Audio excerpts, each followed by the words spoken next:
Right, boys. Ollie Browne, Paul Lubicz, welcome to the podcast. Ollie Browne, you were my very first interviewee. And when I started this podcast, I was like, who do I know who's made the biggest transformation out of everyone? And it was Ollie Browne. If you haven't listened to the Ollie Browne podcast, I encourage you to go back and listen to it.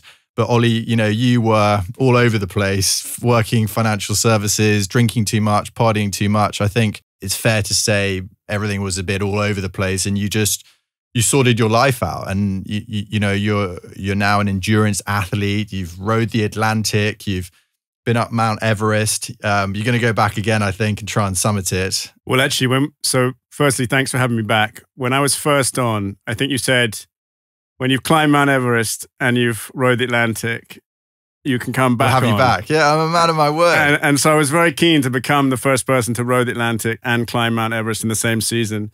It didn't happen for one reason or another. So at the time I was disappointed that I wouldn't be returning, but here we are anyway. So. Well, I mean, it's pretty amazing. And, there's been physical transformation, there's been internal mental transformation, and it's just amazing to see. And now you have your business, True Summit Adventures, doing trips to mainly mountaineering around the world and doing talks and things, which is just amazing seeing this new path that you're on. But it really piqued my interest when you actually invited me onto one of your trips to Kilimanjaro. And you told me about this guy, Paul, who you met and you're now doing a collaboration with, this guy from LA. He's a coach, and you're going to do a sort of combo of mountaineering trip with Paul there as well, taking guys and girls through a process. And I just thought that's pretty cool and magic, and really wanted to know more about that. So I thought it'd be great to do a three-way conversation. Paul's in Joshua Tree near LA and is zooming into the studio. So welcome. Great. Well, thanks very much. It's good to be back. I think we'll let Paul introduce himself, but I'll just give you 30 seconds on how I came to meet Paul. I was introduced to Paul probably 5 or 6 years ago during this very tumultuous time in my life. And Paul was a great support to me and took a great interest in my transformation and what I was doing, and checked in with me regularly. So I'm very proud that I'm having this collaboration with him. So he's an extraordinary guy. He's one of the foremost life coaches in the world. And he's live from Joshua Tree. So this is a fantastic opportunity that Ollie brought to me to bring my coaching and my transformational work into a setting of nature. And it's an incredible opportunity for someone to shift and to transform. We see nature as being something that is outside of ourselves. And I'm really encouraging people to step into nature and see what it has to offer them, because it puts you in a certain set of circumstances outside of your normal life, and allows you to step out of your time and space that you're in and have a different perspective. So my background is I grew up in Perth, Western Australia. I love sports. I love the beach. One of the first really challenges I had in my life is I was adopted, and that adoption really caused me to go inwards at a young age. And as a young person, sort of trying to figure out all those different ideas around being adopted and what that meant, really caused me to stop and recognize my own inner self, and also have more of a sort of empathy and connection and compassion for others who are also going through difficult times in their lives. So I started off my career as a manufacturing chemist. It's a big difference to what I'm doing today. So I went through the pharmaceutical industry. I was working for a pharmaceutical industry giant in Australia, and we're manufacturing pharmaceuticals. And I was in labs all day long, in clean rooms with just my eyes showing, and I just realized that this wasn't for me. So I sought out helping people through the pharmaceutical industry, and then that led me to recognize, okay, let's go in a different path and see what holistic health and well-being has to offer. So I started down exercise science, kinesiology, nutrition, and then that led me into personal training. So the personal training piece took me to London. So I lived in London for 10 years, and I just had such an incredible time, a big growth period for me personally. And along my journey, I met some really incredible people that gave me wonderful opportunities. Some of those were working for Universal Studios and working title films. And I started to write for the Sunday Times, even though I got a C in English and I typed with 2 fingers. I was writing these articles. I had a page in the last page of the sport in the Sunday Times, and I was writing these articles and sending them to my mum in Australia to get edited, and I was sending them to the editors in the Sunday Times, and that led me to really start to search deeper in regards to what's behind well-being, or the idea of well-being.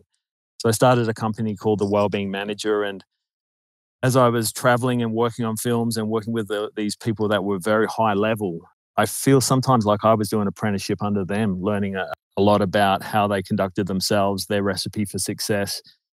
And at the same time, I was very interested and fascinated in indigenous cultures, which led me to study in Peru. I studied traditional Chinese medicine. I studied Ayurvedic medicine.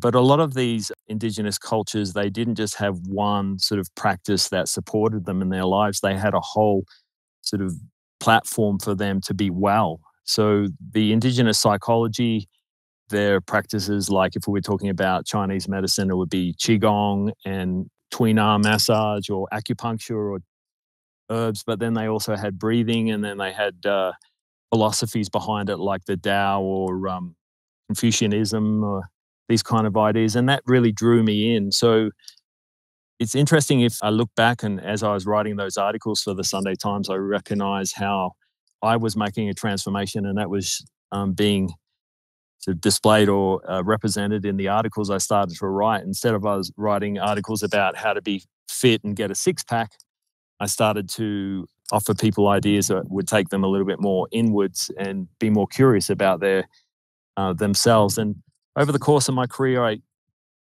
I stood on the shoulders of these giants with all these practices and therapies that I had studied under.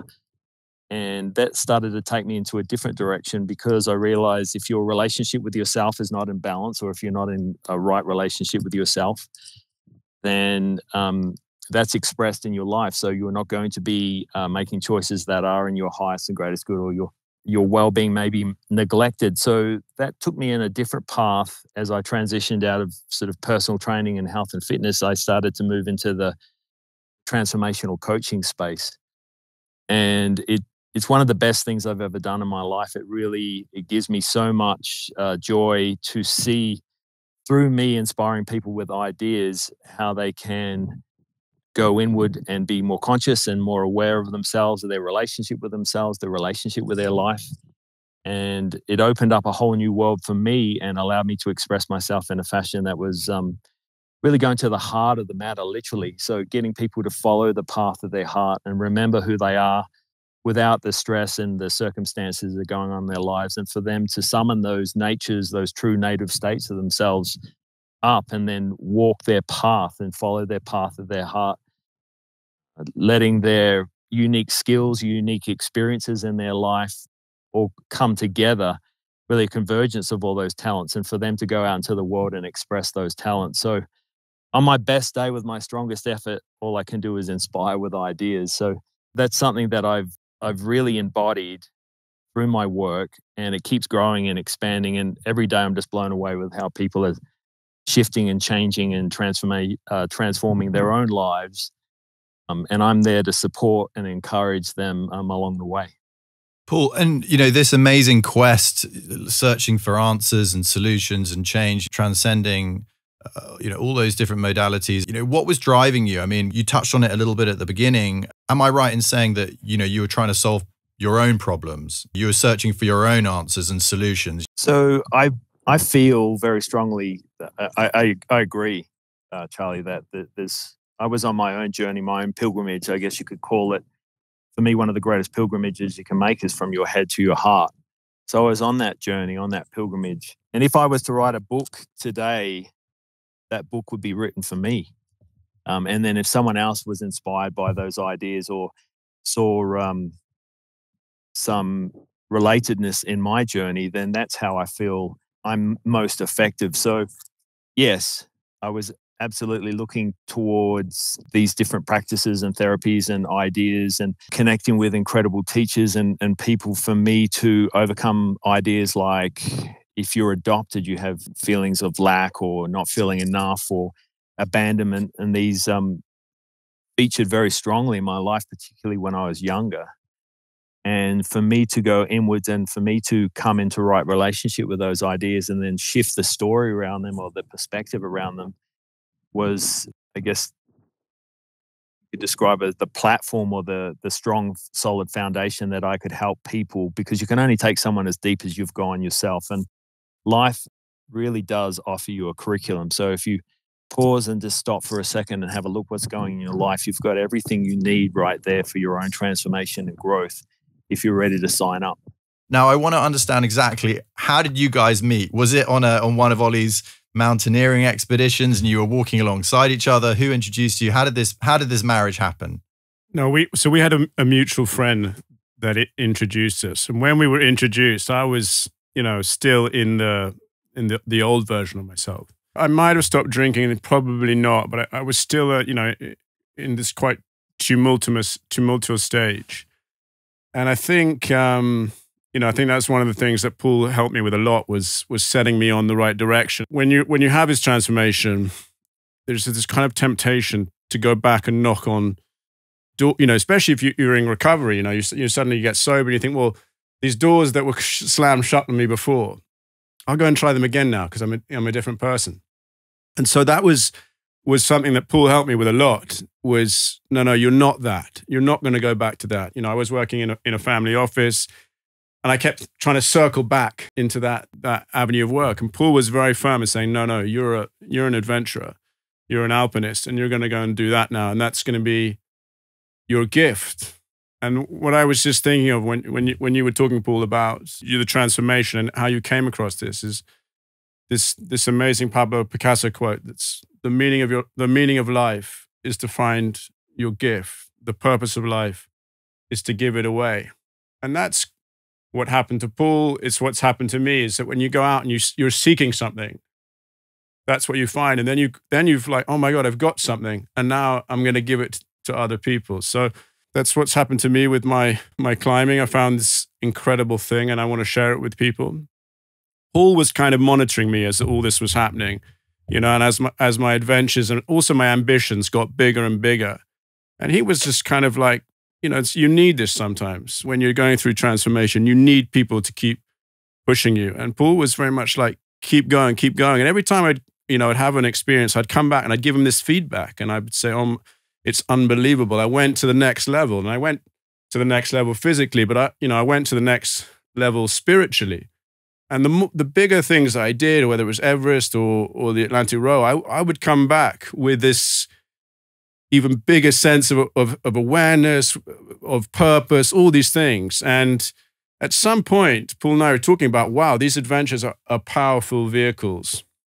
And so what we've got now is this format where, I have my adventure business. I take people on adventures. Paul has his transformational coaching business, and we are combining the two so that you can have this supercharged experience that you're already driving this insane vehicle for personal growth and transformation. Then Paul is going to curate his bit over the top of it. So I can't wait. I think it's going to be incredible. And what does that look like, even, Paul? I sign up to come Kilimanjaro. I'm at base camp. We have a little chat. How long is it to summit and then come back down again from Kilimanjaro, Ollie? Well, it's a 7-day trek, and I think up and down, total 7 days. Yeah, I mean, I would say anyway that when you're outside on an adventure, the conversations you have are a different level anyway. Just walking, talking, it's like a primal thing that you're suddenly have this heightened sense of awareness. You have this heightened ability to share. It's really incredible, and there's a lot of therapists that do this walking and talking instead of sitting in on the couch as people was used to. So there is something about sharing. There's something about being able to access feelings that you get from being in nature. So it really has like all the ingredients. And then, I mean, just hold that, because that's absolutely where I want to go. And that was going to be my next question. But just to you, Paul, Can you just give us a bit of a color, give us a bit of a flavor for what the transformational coaching might look like to someone that, you know, comes on this expedition that might otherwise just be an exhibition that, yes, things might happen naturally and the environment and the mountains are an amazing place and all those things that Ollie was talking about. But there's going to be, I'm guessing, more of a structure to it with you. So the last thing I want to do is take someone to the dark night of their soul whilst we're going up a mountain. So purposely taking someone beyond their comfort zone in that circumstance, I don't feel as though is the way to move forward. And just what you touched on, you know, walking and talking, left side, right side brain, as you're shifting your arms, your cells are contracting and relaxing. So anything in the body you can let go of as well. And hiking is a wonderful, I see, analogy of life as you're sort of going along life. Sometimes we stumble, sometimes we kick over a stone and trip, sometimes we go down the wrong way, sometimes we're walking along the path with someone that is close to us and then they go their own way. Sometimes we get lost and then stumble across an amazing waterfall on the hike. And then sometimes when you're walking along, you can smell the roses, or you can have your head down and just have one foot in front of the other. And at the end of the day, you sit around the campfire and you share your story and then you go to bed. And that's an analogy for life in a lot of ways. So my idea is to encourage and support people. And if they want to talk about something that's tricky and if it comes up naturally for them, we engage in that conversation. But on my best day with my strongest effort, I can inspire through ideas. And at the center of this experience is creativity and inspiration. So if you want to be the best problem solver, the best communicator, the best manifester, or someone that is able to dream up their path, their future, their goals, and then be creative in the way that they approach it, that's a wonderful way to solve problems. And what it does is it allows you access to different resources in your body. And we don't talk about this often, as about your instincts or your gut or your heart or how it feels in your body. So the idea is to take someone inward to access these resources that in our everyday life, you know, particularly if you're living in a big city, we've got so many distractions for our external senses taking us outward. Those five senses are facing outward. So this idea is to help someone sort of connect and come back into their body, recognize that well-being can also be a feeling. It's not just a thinking. And in this experience, for them to discover more about themselves and deepen their relationship with themselves. So that's the goal of the experience. That's really interesting. So Ollie, just to your point, I can see how this has evolved. You've been a benefactor of being on the mountains and adventure, of how your own mindset and development. You've seen the benefits of it. You've maybe seen other people on your trips go through a bit of an evolution. And so having, you know, what's happening naturally anyway, having Paul there as a facilitator almost, and to kind of, you know, have a professionally trained transformational coach there to go along with a ride, to coax or listen or provide advice or coaching. Like, just having you there it just provides another dimension to the whole thing, right? Yeah, I mean, something I feel very strongly about adventuring, and I don't think you'll ever have a clearer window into your future, your past, or an experience with the present moment as strongly as you will on a slow physical challenge. Maybe on a marathon, it's a bit faster, you won't. But if you're on a multi-day adventure, a long hike, you will see your past. You will see every mistake you've ever made, all the things that you regret, the times you hurt people, and you will see a long way into the future as well. The person that you want to be, the person that you're trying to become, all the things that and you can see that. And I've seen it, and you will feel so closely the present moment, and you'll feel more alive than you've ever felt in your life. And I believe this so strongly. And so having this experience where Paul is curating it, he's guiding the conversation. You know, I'm not expecting people to turn up and be like, I'm on the wrong trip. You know, I signed up for Kilimanjaro, and there's, you know, here Paul's people that are coming, they're going to come. And maybe they won't want to stand up on the first night and share, but they will have this idea that they're there for a growth experience. I'm sure of it. You know, otherwise they'll just come on my regular Kilimanjaro trip. But for people that are interested in self-development, they're interested in personal growth, they're interested in physical challenges, where this that can take them, what it can show them about themselves, what they can see about their future and also about their past. I think they will love it. And Paul, I watched one of your videos on your website earlier, and when you were being interviewed, and you touched on this idea of where does transformation really start? Where does making change really start? And you posed the question to the interviewer, are you prepared to be vulnerable? Are you prepared to be honest? Are you prepared to be wholly open? And I'm guessing that when guys and girls are in their everyday life of hustle and bustle and busyness and stuff and influences, like checking out to check in has always been a bit of a catchphrase of mine, right? To really kind of sink into having difficult, expansive, vulnerable conversations. Like you kind of need to you need to check out to check in, right? You need to change your environment a little bit to kind of sink into that. And I'm guessing that no place better than the beauty and the magic and the spirituality of the mountains, right? So, as above, so below is the same way. What you're saying, your catchphrase is, if you're immersed in an environment that is you're surrounded by beauty, you start to recognize beauty within yourself. And being playful and lighthearted when you're approaching this and allowing the process is important. So the idea of working on yourself, I'm not a big fan of, but I love working with yourself. So being kind and sweet and giving yourself a second chance every single time, a lot of ease, a lot of grace. These are fundamental aspects that coax these moments of introspection and reflection, and then sometimes revelation. So as you step into an immersed environment, it's just my favorite, because all those distractions are dulled down, and you're able to go inwards. And whilst you're doing that, being easy with yourself is important, but also stepping up and taking responsibility. So that's a very strong idea, responsibility. And there's some other ideas I love to leverage, like where do you belong? Belonging is a big piece. Do you belong in your body? Do you belong in your mind? Do you belong in your relationships? So a lot of these ideas are just conversation starters, and the conversation is with yourself.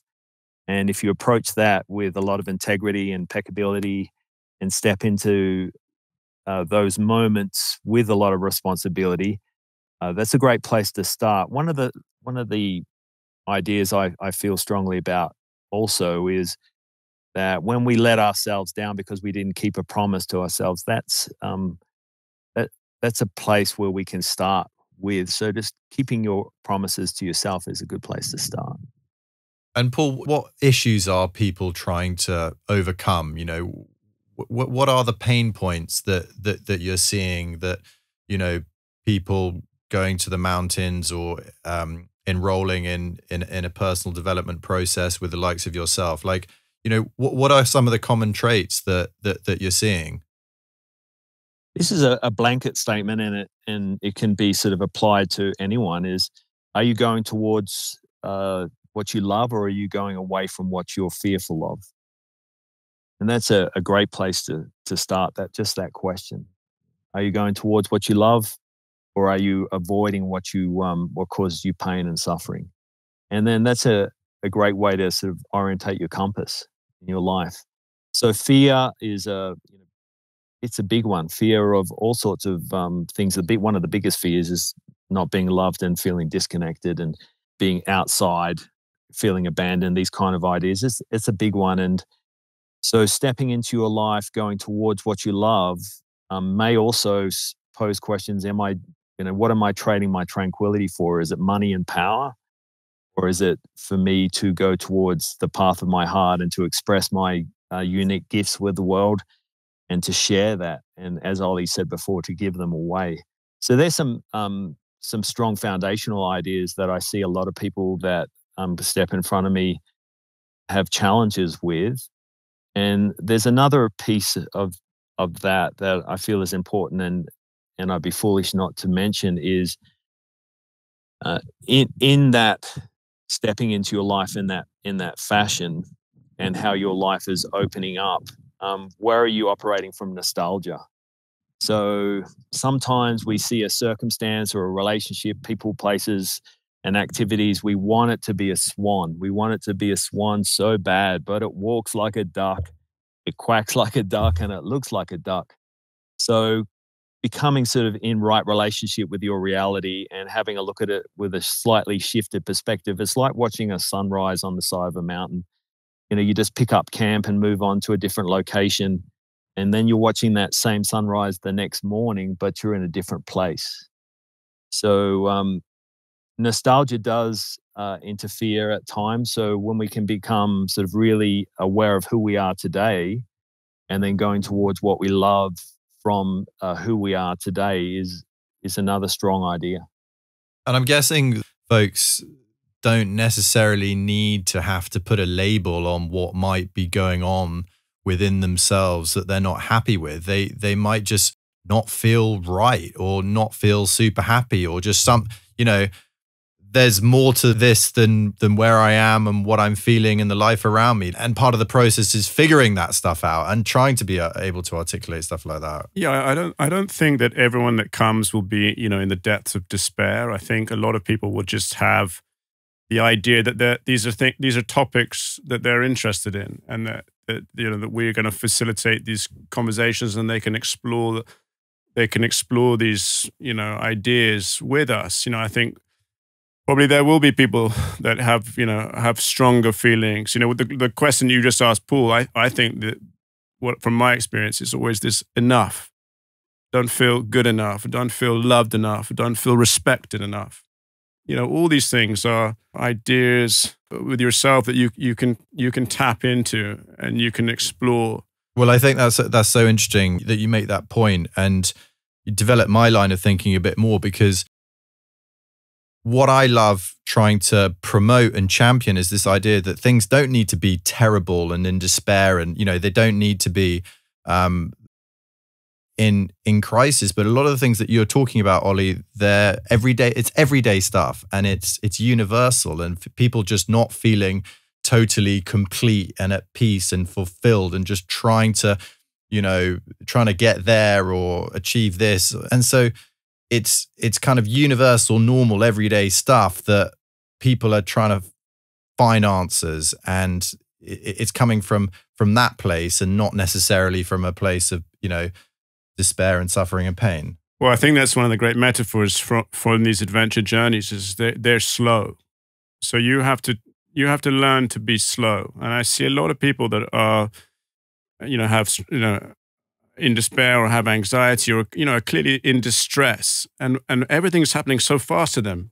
Every morning they're and they're in a panic. Whereas actually, you go into nature, and I was somebody that had to learn this, and I learned it through climbing, because I was someone that wanted everything immediately. I drank, I would take drugs, everything. I wanted stimuli all the time.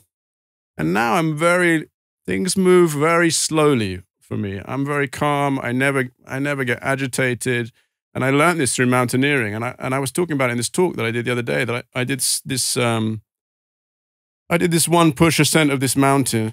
And I've done 2 big ascents with one push, and both times I was awake for the first time for 60 hours and the second time for 40 hours, and I went on a huge journey. And at the start of it, I was saying to myself, "Wow, this is going to be such a grind." And during this process, I just learned to let go, and I understood that this experience was going to happen to me very slowly, and that is how life actually should be lived: is slower and understand, and That's what I think people will get from adventuring is learning to slow down, enjoying where you are, being where your feet are, living from moment to moment. And I'm guessing a big part of this is detoxifying from, the busyness and craziness and bombardment of everything that we experience often in cities, to be able to sink past that that toxification of information and things and stimuli, to then get more aligned and in tune with one's real self and heart and gut or intuition or whatever. Paul, I'm sure you've got lots of of words for it, but I'm guessing that's a big part of it, isn't it, guys? Well, I think, that's one of my favorite self-development quotes is I've been involved in many a crisis, and none of them really happened. And I think that's what you get in this world. It's like you have this sense that you're moving from crisis to crisis, not progressing fast enough. And actually none of that really matters. So you take yourself away from that and slow down. You can have a much better relationship with yourself. I'd like to add some other ideas in support of those. Is if we make it a thing, it's a thing. If we don't make it a thing, it's not a thing. It's nothing. So that's a great place to start. As if we want to worry and focus on heavy negative sort of thinking around an idea, that's going to really limit our creativity. And for us to shift that state of being and move into more of a playful state, it requires us to allow us to be ourselves. And at the same time, if we're in constant sort of conflict with our life, this didn't go the way that I wanted it, that didn't go the way that I wanted it or I expected it, my expectation was playing a big role in that. So what ends up happening is that we're not accepting our life and we're in conflict with our life. And that causes a lot of not only mental, emotional, but physical load on our body. So allowing, accepting, and that starts with your relationship with yourself, allowing yourself to be who you are, allowing yourself to have made mistakes and accepting what's going on, accepting your life. And then also recognizing that if you want to make it a thing, then worrying is just like praying for bad stuff to happen. So if we can step out of that and go, okay, so let's get creative and playful. Whoever has the biggest imagination wins. And let's see where the lessons are, and let's see how we can be playful with this and how we can learn and grow and do better. But hey, guys, no one was given a handbook when we were born. We were all flying by the seat of our pants, and that's great, and that's fine, and that's okay. And sharing that journey with others and relating to others and creating those intimate bonds and being vulnerable and sharing those experiences will help, because it's like standing on the beach watching a tsunami coming at you. Standing there alone, it's pretty scary. But when you're standing side by side with your loved ones, friends, family, colleagues, that social rafting piece is very, very strong and is a very powerful bond that helps us step through difficult times in our life. And in terms of these experiences, are most of the people that come individuals on their own, or do you sometimes get families or couples? And does that have a whole different dynamic on its own in terms of relationships? We're launching the first one, and we've got it coming up. So we haven't got to that stage yet, or we can have all kinds of dynamics, and I can see and I've had on adventures father and sons that we're able to make a breakthrough. It's an incredible, it's like a magic formula adventuring. One thing I would say to people, if you're going on an adventure or if you're coming on one of ours, make a to-do list for what you want to get done, because when you get back, you will be the most energized, the most excited. And I remember when I first, Kilimanjaro was my first big climb, and I came back and I reckon I did a year's work in 3 weeks, or a year, what would take me a year to do. I did it in 3 weeks, and I did it like feeling excited, joyful, happy, and it's incredible. And I still get that. And I haven't, I got itchy feet at the moment because I haven't been away since July. I was climbing in Peru, but when I come back, I'm just like so excited. So I can see possibilities, and I can see possibilities for other people. And so make your to-do list so that you don't come back and like, oh my God, I've got all this energy now. What should I do? You're like, okay, 1 to 100. I'm going to do these 100 things. And Ollie, talk to me a bit more about your transformation. I mean, we obviously heard the incredible story on the first podcast, but you have transformed and you're living this life that is totally congruent with you, and Paul's helped you get there, and now you're collaborating and you're going on these adventures and got lots of great things happening in your life. But where do you still struggle? What do you still find hard? It doesn't all of a sudden just change and everything's good now. Is there any inertia that do you have the odd, oh shit, I wish I missed this, or I wish I was doing this, or am I sure, or do you have doubt? Like, just bring me into a little bit of the real life stuff. Yeah, I mean, I think, because I made so much progress so quickly that often now I could get frustrated and I think, well, I'm going backwards.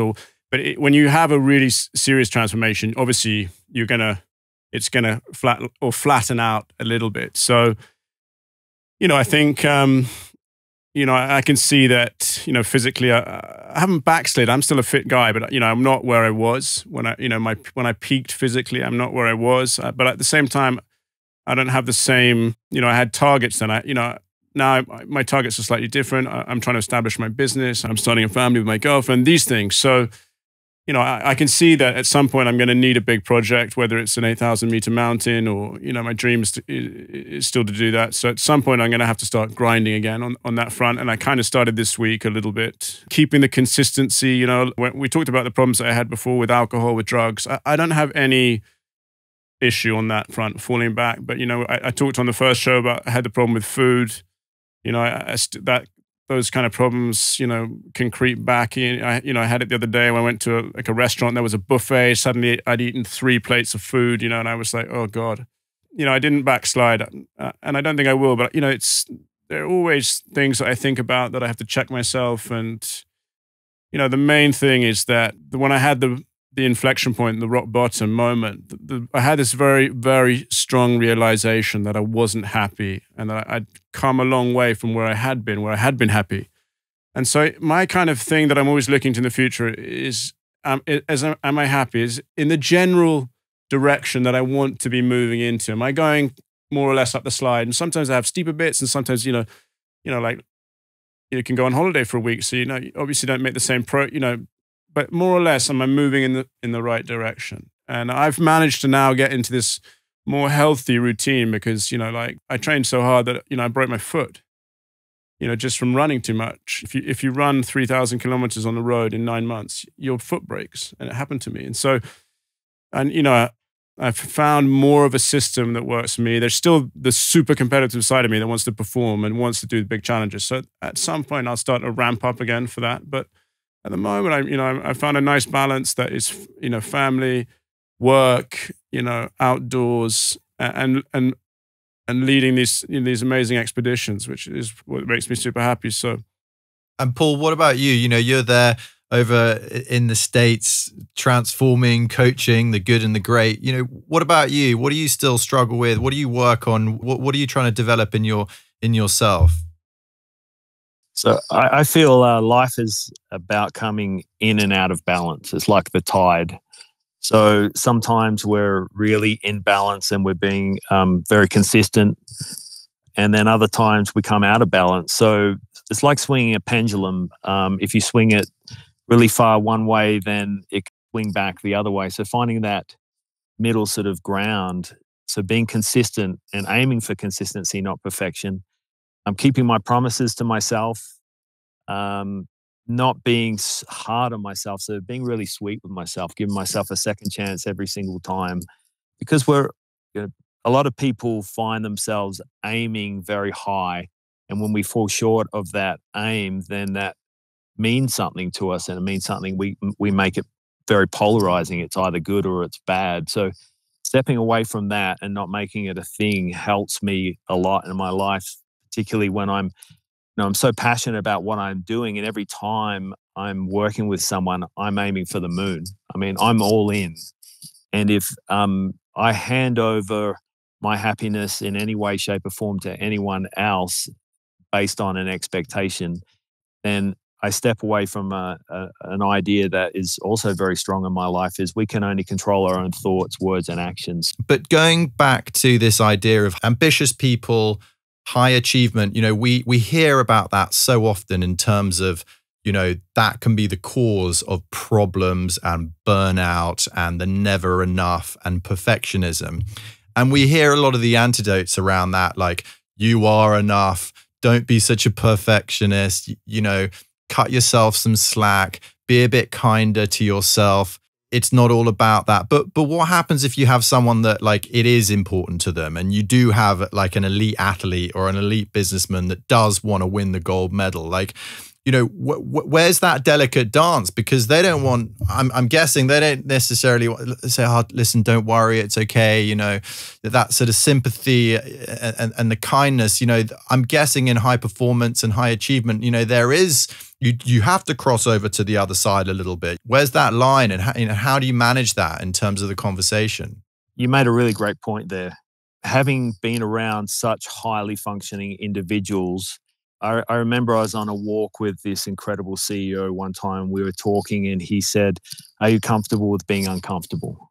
That was the first thing he said that really hit and speaks to what you were saying there, Charlie. And the second piece, which I feel is fundamental, this is crucial. And if this is the one thing that someone picks up on in our chat here in this podcast and walks away and remembers this, I feel as though then this has been time well spent, is from when it happens to when you return back to your center, that downtime. The shorter that downtime is, the greater it speaks to or sings the song of you going towards your goal. So if you come across a set of circumstances that you could label as a setback, and your ability to return to your center, so you're not spiraling, you're not stressing, you're not losing your mind, being too mental, overthinking. If you can shorten that time to get you back to your center and then move from that center towards what you're going for, that goal, that would be my suggestion, is limiting the downtime. So you wake up in the morning, you're on your way to work, and if you're driving to work, someone cuts you off, and then that causes you to be agitated, and then you get to work a little bit late, and then you're agitated, and you're spending maybe half your day fighting to get back to your center. So to limit that downtime, and the way through that is to simplify, make your life easy, simplify. So don't make it a thing. Remember who you are, remember what you're going towards, and recognize that if I'm stuck in this place, that's not helping me move towards what I'm aiming at. But Paul, just going back to these high achievers that, they've got in their head, like, no, this is what I want. This is where I want to go. These are the goals that I want to meet. Like, how do you navigate that softness and the not being so demanding on oneself? Like, in that conversation, because we hear so much now, like a lot of these antidotes against the high achiever, the never enough, the perfectionist, and that person getting burnt out. But I'm guessing, to my earlier point, like, it depends who's in front of you, right? But I think, first of all, if you are that person that is super focused, super, heading very determinedly to what you want, there's no need to apologize for that. And it's great. I would say to people that you can be the kind of, you can be the benevolent high performer. There's lots of, well-known cases where, we know someone that's done super well in business, but they're famous for smashing up the phone or for screaming at people, for hostile interviews. There's a dark side. Yeah, there are those people, but there's also the Jamie Dimons that seem very nice and that manage to have this more kind, benevolent side at the same time as being very successful. And I've seen this in mountaineering. We had, this case recently on K2 where, this person going for this very important record, and they stepped over someone that was dying and they didn't attend to them. And that was a breach of their integrity. And they got this record, but that's what they're going to be known for, and not having that record. And so, when you're going flat out towards a goal, you have to keep that in mind. It's like, I'm going to do this, but I'm going to be the best version of myself at the same time. And I'm guessing, like, just be aware of to what detriment, like everything in life, doesn't matter what you do, everything has compromise and sacrifice, right? So it's like, what am I compromising? Is it my health? Is it my personal life? Is it my, financial? Like, it's being aware of what it means to go to that extreme, I'm guessing. Totally. Yeah, it's a tranquility trade. I play a game with someone. I love playing games around these very strong topics. I play the game of and then what? So say if we were speaking specifically to someone that was a very high achiever, and that will allow them to project themselves into a little time warp into the future, so they have a perspective of how they're feeling. So let's say if we were talking about someone that was struggling with addiction. So I might go to a bar, and then what? I'm tempted to have a drink, and then if I make a choice to have a drink, and then what? Then I've broken my own promise to myself. I'm out of integrity, and then what? Maybe my responsibility for myself starts to get lessened, and then I make a choice for a second drink, and then what? And then you can project yourself into a future tense of, oh, I've fallen off the wagon, and I'm no longer, following my true nature and keeping promises to myself. So playing a little game that will project you into a future tense that you can sort of really resonate with is that who I am? Is that what I'm aiming for? That's a good way to do it. That's a positive way to do it. But benevolence, as Oliver touched on, for the highest and greatest good of all concerned, that will allow you to bring in something that is very, very powerful idea. It's humility. So if we're able to evolve through humility and through being that evolution of humility, we can shine a light for others to recognize and observe and be inspired through our own humility, and then step towards our own path, contributing to our own well-being. So filling our cup first, and then if we have some left over, to share that with our community and our loved ones and people that we touch in our life. And guys, just to finish, Ollie, do you want to just give, for everyone listening, where, when, and how much, just some of the sort of housekeeping, so people can have a bit of a better idea of, if they're interested in enrolling in this kind of thing. So the first edition of mine and Paul's collaboration is 21st of September. It's Kilimanjaro. It might be too late for people to join this one, but I think we'll have a second one in February most likely, and we're planning to have 3 to 4 a year. And we're going to start in Kilimanjaro, but I think we'll have a second location, probably Peru, because that's, as Paul said, is a very powerful spiritual place, as is Kilimanjaro.